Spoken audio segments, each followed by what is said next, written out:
soutien pour le droit des Palestiniens et Palestiniennes, pour exprimer aussi notre rage de voir un génocide se passer sous nos yeux en direct, justement, sur nos réseaux, vers nos téléphones, et de voir qu'on continue derrière pour le pays qui nous concerne, la France, d'avoir une position ambiguë, ou quand vraiment c'est plus tenable, on commence à dire que ouais, on est pour un cessez-le-feu, mais au final on continue de vendre des armes à Israël, on continue d'avoir une forme de soutien pour l'État israélien, et là pour nous c'est pas la bonne chose à faire, et que si on veut réellement la paix, déjà il faut revenir à une forme de justice internationale, donc respecter la décision de la CIJ qui qualifie d'acte génocidaire ce qui est en train de se passer, de revenir sur toutes les résolutions de l'ONU qui n'ont pas été appliquées pour l'État d'Israël.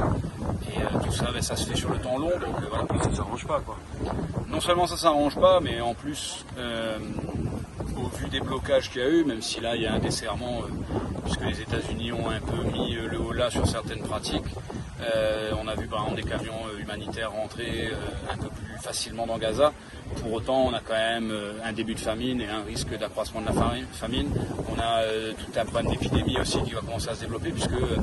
clairement l'armée israélienne a ciblé tout le système de santé de Gaza sous des prétextes fallacieux. Voilà. Avec la destruction par exemple du principal hôpital qui n'existe quasiment plus, l'hôpital Al-Shifa qui a été envahi pendant 2 semaines et quasiment entièrement détruit, avec énormément de morts, dont une grande majorité de civils, puisqu'on a retrouvé aucun mort à côté d'eux. Donc voilà, les choses vont surtout s'empirer si elles ne sont pas arrêtées et réparées rapidement, puisque au-delà des morts par bombardement et par acte de guerre, il y a tout ce qui va s'en suivre derrière, c'est-à-dire la famine, les épidémies et la salubrité aussi, qui n'existe plus.